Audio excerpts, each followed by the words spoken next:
Mit navn er Bastian Marker, og jeg er klubmedlem i Bornholms Film- og Videoklub. Og vi skal lave en film, der hedder The Revenge. Den skal deltage i Danmarks største filmfestival for unge under 20 år.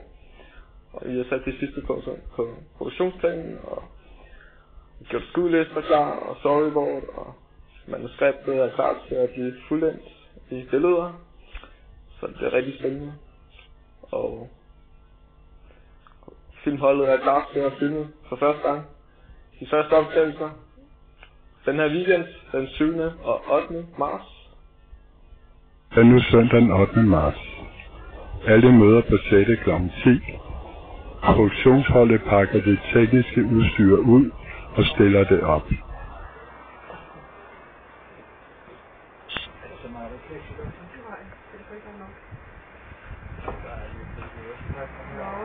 I dag er det kørende bilscener, der skal optages, hvor dialogen imellem skuespillerne skydes i greenscreen. Og holdet er nu ved at være klar til de første prøveoptagelser.